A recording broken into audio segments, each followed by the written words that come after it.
now we will start with the question number 46. For a normal good with a downward sloping demand curve, normal good का downward sloping ही होता है demand curve.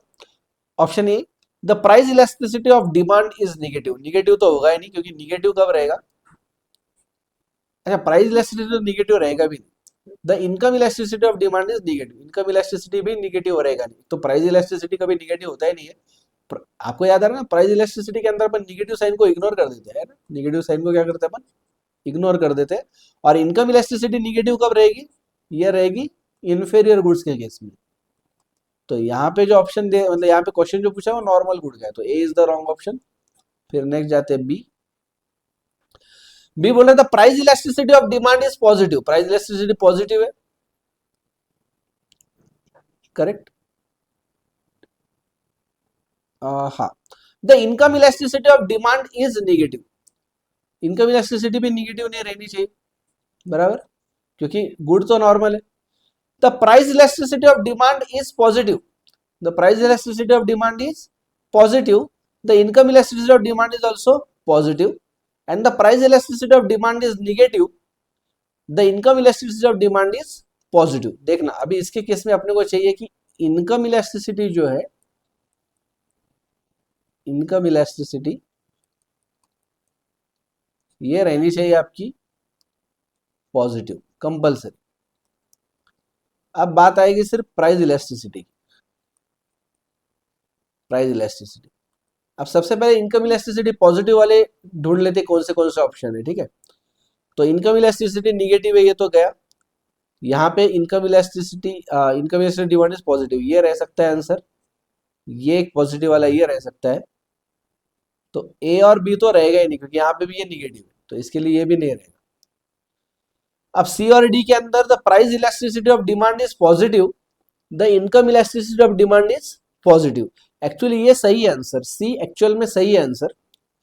लेकिन अगर module में देखोगे आप, तो आपको शायद डी दिया है इन्होंने. एक सेकेंड ना,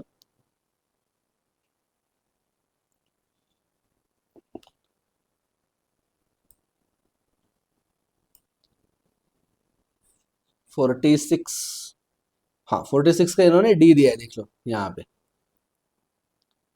46 का डी. अब ये डी क्यों दिया है?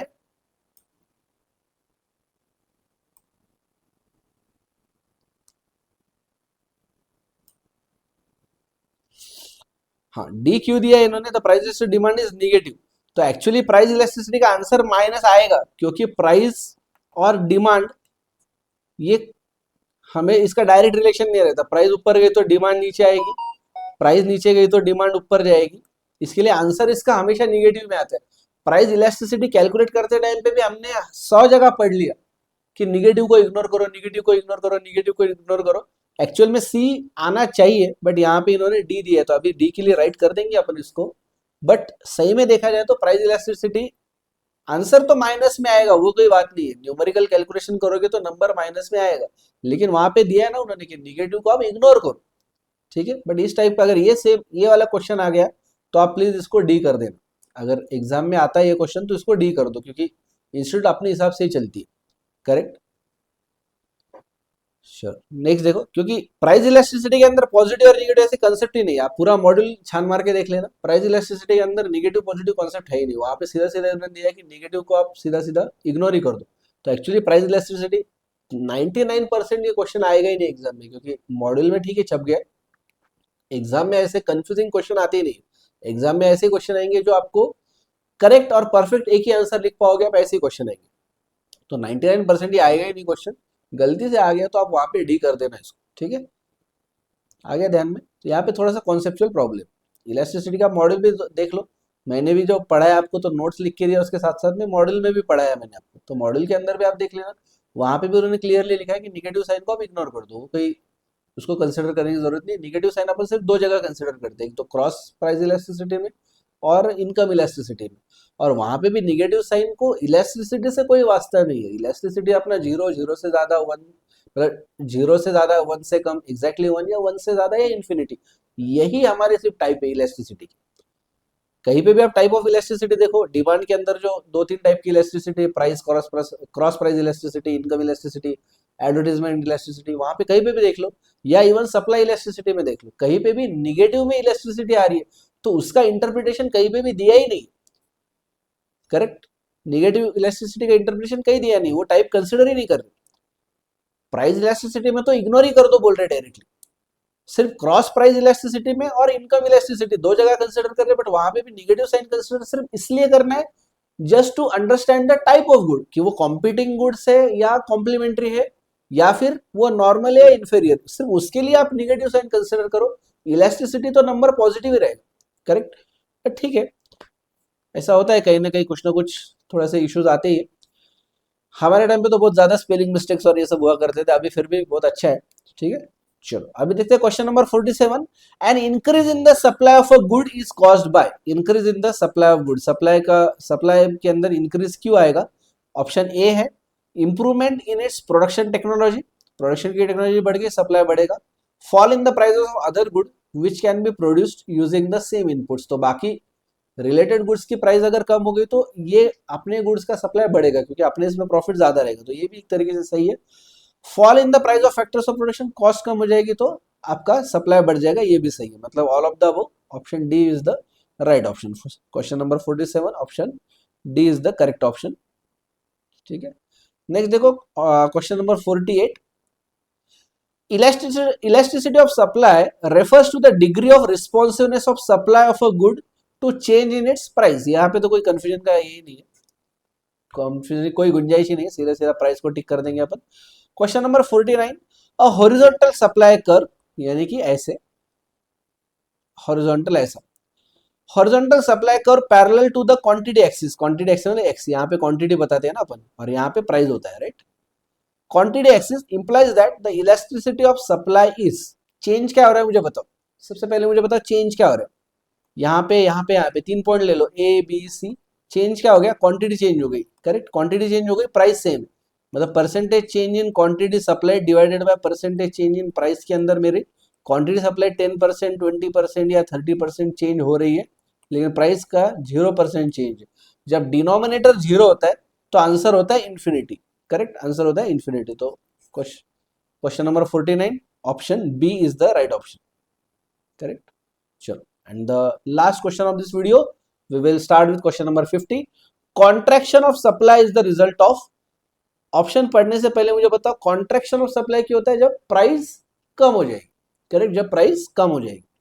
सो decrease in the number of producer, ये नहीं रहेगा। Decrease in the price of the goods concern, ये रहेगा। Increase in the price of other goods, ये भी नहीं। Decrease in the outlay of seller, ये भी नहीं। तो option B is the correct option. Question number 50 option B, okay. So let us start with the question number 51.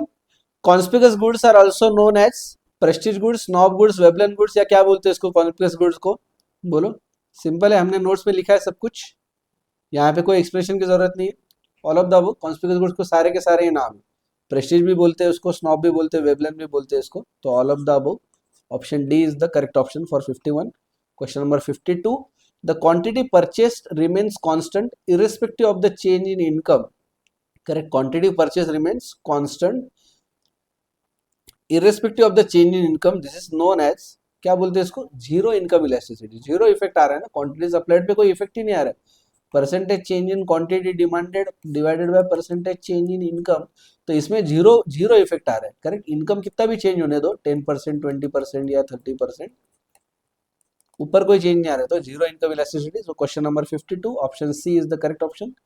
Question number 53।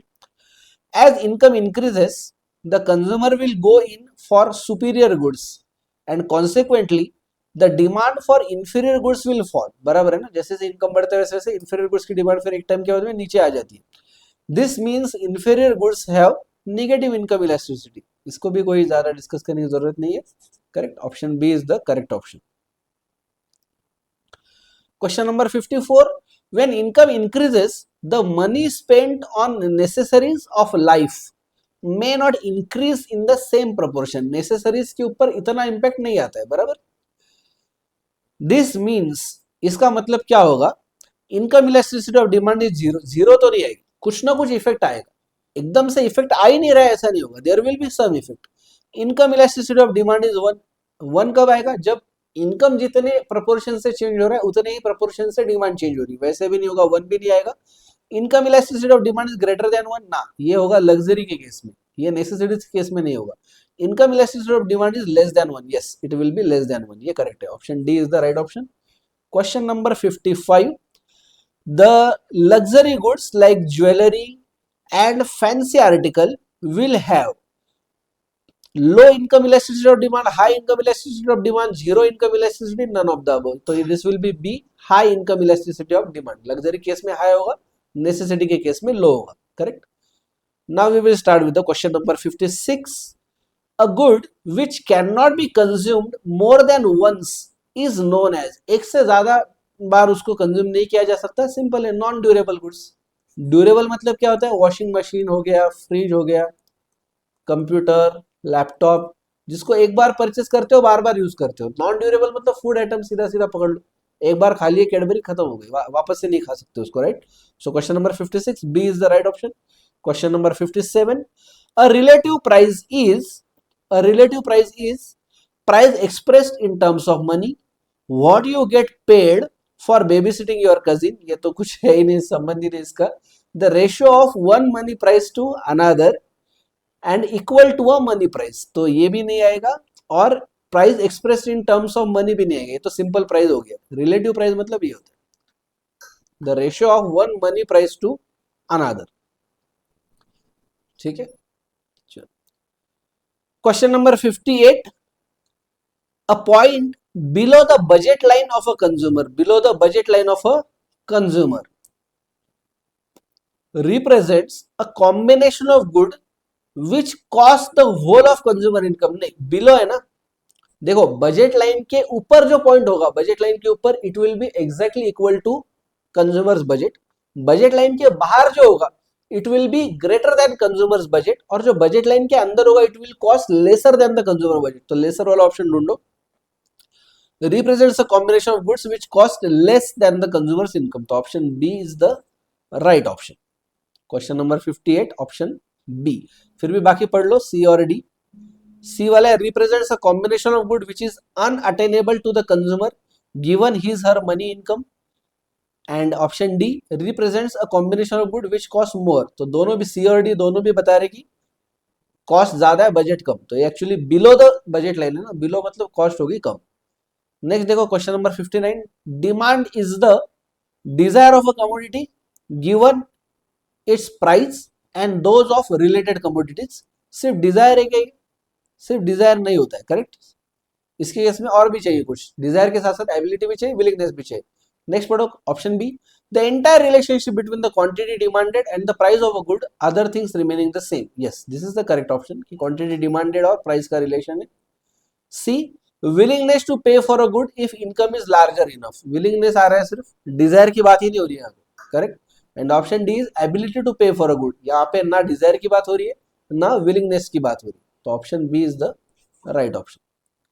And question number 60, suppose potatoes have minus 0.5 as income elasticity, we can say from the data given that potatoes are superior goods, necessities inferior goods, negative कब आता है बच्चों, simple inferior goods, correct, इसमें ज्यादा सोचने की जरूरत ही नहीं। डी क्या है, there is a need to increase the income of consumer so that they can purchase potatoes, यार इतना कुछ नहीं होता है, सीधा सीधा option C, potatoes are inferior goods, correct. Getting me और नॉट, ठीक है। चलो so with this we will stop here and in the next video we will see question number 61 to question number 75, ठीक है। चलो मिलते हैं फिर नेक्स्ट वीडियो में, अभी के लिए बाय बाय।